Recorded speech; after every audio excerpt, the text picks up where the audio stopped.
Hello friends, welcome to our channel Aarambh classes. आज के इस वीडियो में हम लोग Bihar state TGT social science में प्रीवियस ईयर में जो भी क्वेश्चंस पूछे गए हैं उसको आपके साथ डिस्कस करेंगे।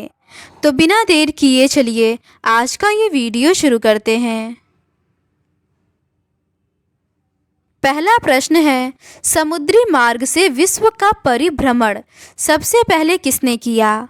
इसका सही आंसर है ऑप्शन बी, मैगलन ने। समुद्री मार्ग से विश्व का परिभ्रमण करने वाला विश्व का पहला व्यक्ति मैगलन था। यह पुर्तगाल का निवासी था। पृथ्वी की खोज करने का श्रेय इसे ही दिया जाता है। अगला प्रश्न है, भौगोलिक खोजों के परिणाम स्वरूप किस वर्ग को अधिक फायदा हुआ? इसका सही आंसर है ऑप्शन बी, व्यापारी वर्ग। भौगोलिक खोजों के परिणाम स्वरूप व्यापारी वर्ग को सबसे अधिक फायदा हुआ।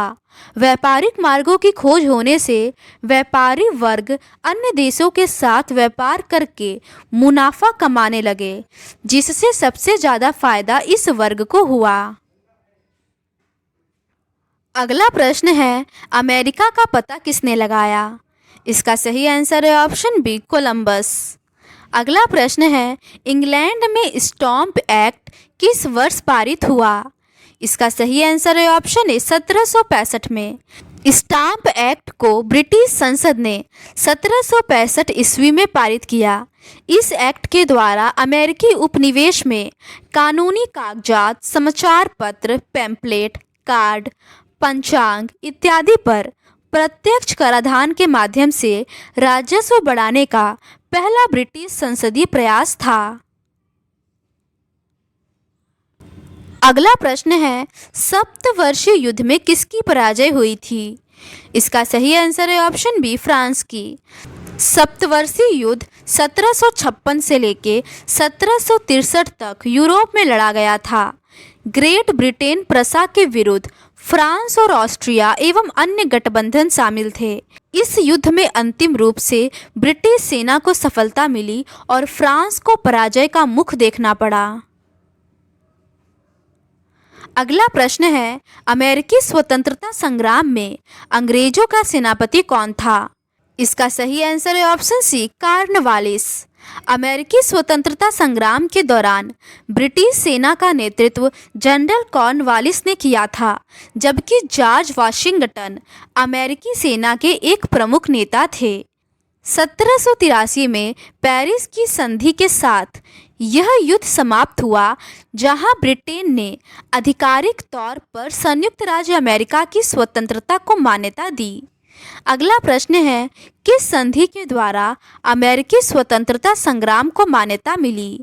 इसका सही आंसर है ऑप्शन ए, पेरिस की संधि के द्वारा। अगला प्रश्न है, फ्रांस में हर साल राष्ट्रीय दिवस कब मनाया जाता है? इसका सही आंसर है ऑप्शन बी, 14 जुलाई को।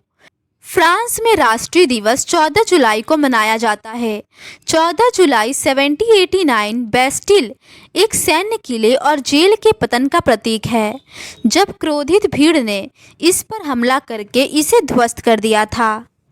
अगला प्रश्न है, नाजीवाद किस देश में एक राजनीतिक विचारधारा के रूप में उभरा?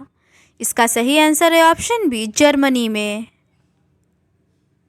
अगला प्रश्न है, एडोल्फ हिटलर की आत्मकथा की शीर्षक क्या था, जिसमें उन्होंने जर्मनी के लिए अपनी राजनीतिक विचारधारा और भविष्य की योजनाओं की रूपरेखा दी थी?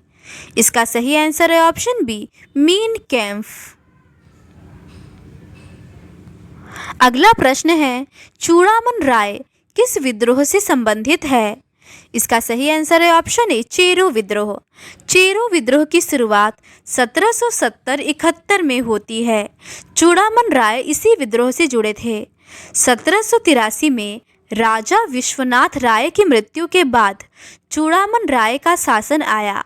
इसके कार्यकाल में काश्तकार भड़क उठे और 1800 ईस्वी में चेरो ने आंदोलन कर दिया, जिसके नेता भूखन सिंह थे। अगला प्रश्न है, अंगूर की खेती को क्या कहा जाता है? इसका सही आंसर है ऑप्शन बी, विटी कल्चर। अंगूर की खेती को विटीकल्चर कहा जाता है। इसे द्राक्षा कृषि भी कहते हैं। रेशम उत्पादन के लिए रेशम के कीड़ों का पालन सेरीकल्चर कहलाता है। वाणिज्यिक उपयोग के लिए सब्जियों, फूलों और फलों को उगाना हार्टिकल्चर के अंतर्गत आता है। अगला प्रश्न है, डैश को धान के रूप में भी जाना जाता है। इसका सही आंसर है ऑप्शन सी, चावल। चावल को धान के रूप में भी जाना जाता है। यह एक खरीफ की फसल है जिसे उगाने के लिए उच्च तापमान और अधिक आर्द्रता की आवश्यकता होती है। अगला प्रश्न है, रबर बागान प्रसिद्ध है डैश में। इसका सही आंसर है ऑप्शन सी, मलेशिया में। अगला प्रश्न है, भूमि बंदोबस्त की डैश प्रणाली में वास्तविक कृषक कर चुकाने के लिए उत्तरदायी होते थे, न कि जमींदार। इसका सही आंसर है ऑप्शन बी, रैयतवाड़ी प्रणाली में। भूमि बंदोबस्त की रैयतवाड़ी प्रणाली में वास्तविक कृषक कर चुकाने के लिए उत्तरदायी होते थे, न कि जमींदार। रैयतवाड़ी एक भू राजस्व व्यवस्था थी जो भारत के मद्रास, बम्बई और असम के कुछ क्षेत्रों में लागू की गई थी। अगला प्रश्न है, अरेबिका किस्म की कॉफ़ी शुरू में निम्नलिखित में से किस देश से भारत लाई गई थी? इसका सही आंसर है ऑप्शन ए, यमन से। अरेबिका किस्म की कॉफ़ी शुरू में यमन से भारत में लाई गई थी। अरेबिका किस्म की कॉफ़ी की विश्व भर में अधिक मांग है। इसकी कृषि की शुरुआत बाबा बुदन पहाड़ियों से हुई और आज भी इसकी खेती नीलगिरी की पहाड़ियों के आसपास कर्नाटक, केरल और तमिलनाडु में की जाती है। अगला प्रश्न है, संयुक्त राष्ट्र महासचिव का कार्यकाल कितना है? इसका सही आंसर है ऑप्शन डी, 5 साल। अगला प्रश्न है, संयुक्त राष्ट्र के किस अंग ने 1994 से अपने संचालन को निलंबित कर दिया है? इसका सही आंसर है option A, trusteeship council. Trusteeship council ने 1 नवंबर 1994 को अपना संचालन निलंबित कर दिया, जो कि पलाऊ की स्वतंत्रता के 1 महीने बाद था, जो कि संयुक्त राष्ट्र का अंतिम बचा हुआ ट्रस्ट क्षेत्र था। अगला प्रश्न है, संयुक्त राष्ट्र महासभा के अध्यक्ष का कार्यकाल कितना होता है? इसका सही आंसर है ऑप्शन सी, 1 साल का। संयुक्त राष्ट्र महासभा 1 वर्ष के कार्यकाल के लिए अपने अध्यक्ष का चुनाव करती है। अगला प्रश्न है, संयुक्त राष्ट्र महासचिव संयुक्त राष्ट्र संगठन के किस प्रमुख अंग के प्रमुख हैं? इसका सही आंसर है ऑप्शन डी, सचिवालय। संयुक्त राष्ट्र महासचिव संयुक्त राष्ट्र संगठन के सचिवालय के प्रमुख हैं, जो संयुक्त राष्ट्र के 6 प्रमुख अंगों में से एक है। अगला प्रश्न है, राष्ट्र संघ किस संधि द्वारा बनाया गया था? इसका सही आंसर है ऑप्शन सी, वर्साय की संधि। राष्ट्र संघ का निर्माण वर्साय की संधि द्वारा बनाया गया था।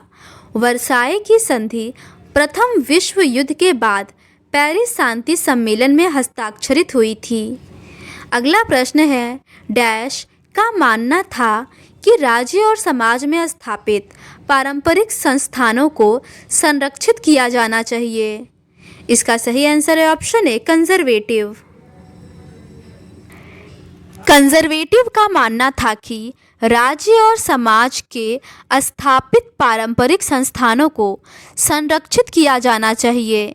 इस संस्थानों में राजशाही, चर्च, संपत्ति और परिवार शामिल हैं। अगला प्रश्न है, बोल्शेविक पार्टी के नेता कौन थे?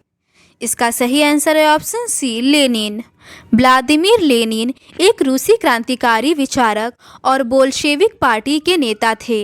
इन्होंने दुनिया में पहले समाजवादी राज्य की स्थापना की। उनकी पार्टी ने गृह युद्ध जीता और कम्युनिस्ट पार्टी के तहत एक पक्षी राज्य बनाया। अगला प्रश्न है, 1918 में हस्ताक्षरित ब्रेस्ट लिटोवस्क की संधि के परिणाम स्वरूप रूस का हुआ। इसका सही आंसर है ऑप्शन बी, जर्मनी के हाथों क्षेत्र हारना। 1918 में हस्ताक्षरित ब्रेस्ट लिटोवस्क की संधि के परिणाम स्वरूप रूस ने जर्मनी के हाथों क्षेत्र हारना पड़ा था। इस संधि के तहत रूस को यूक्रेन, पोलैंड, बेलारूस, लिथुआनिया, लाताविया और एस्टोनिया जैसे महत्वपूर्ण क्षेत्रों को छोड़ना पड़ा था। अगला प्रश्न है, किसने जलियांवाला बाग हत्याकांड घटना के विरोध में अपना नाइटहुड का खिताब वापस करने की घोषणा की?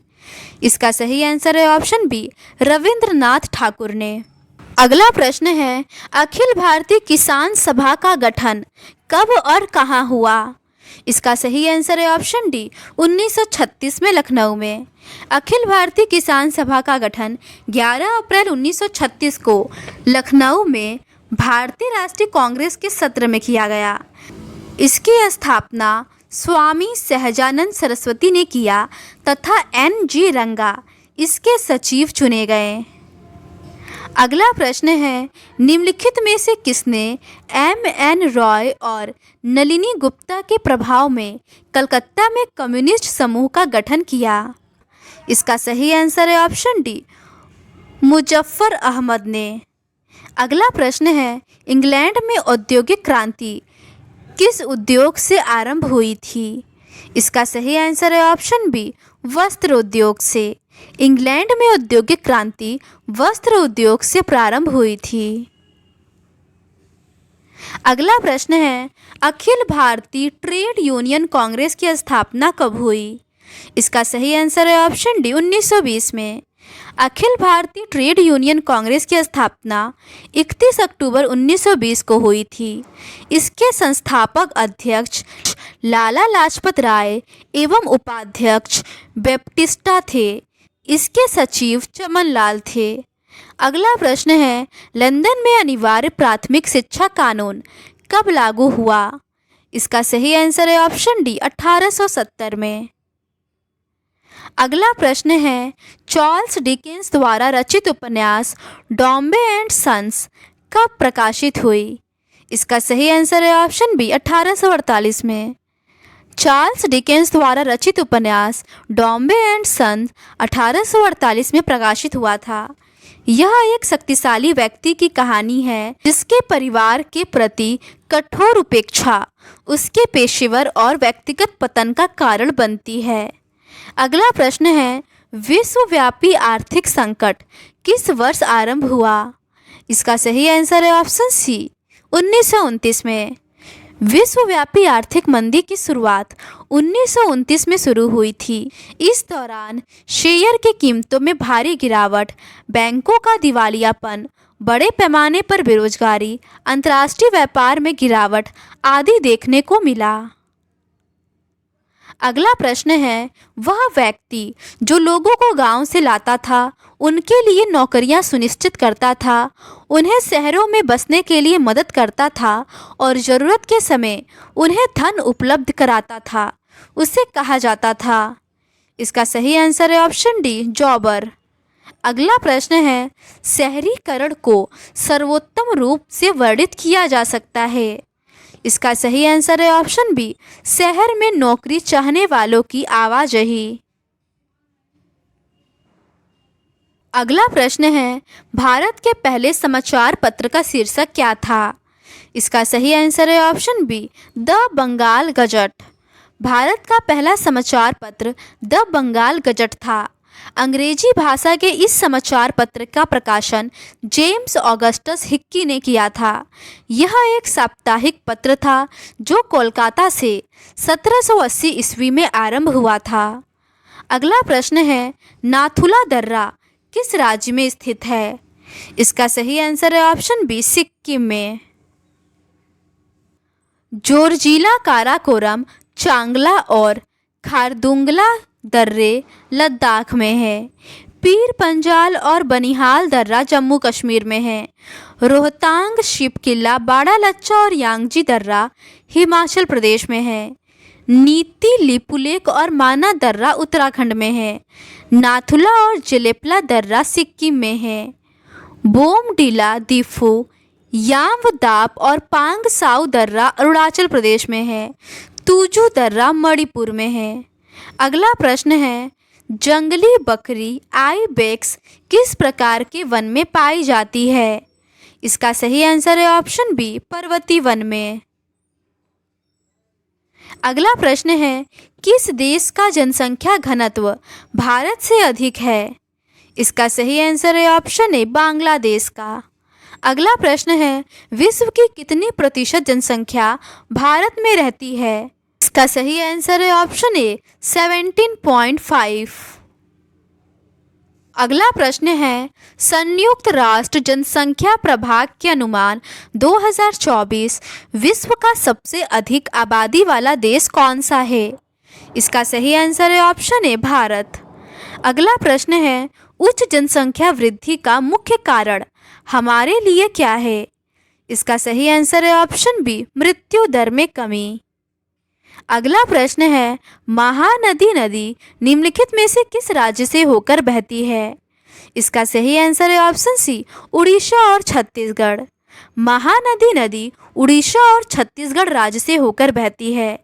महानदी छत्तीसगढ़ के रायपुर जिले में सिहावा के निकट से निकलती है और उड़ीसा से बहते हुए अपना जल बंगाल की खाड़ी में गिराती है।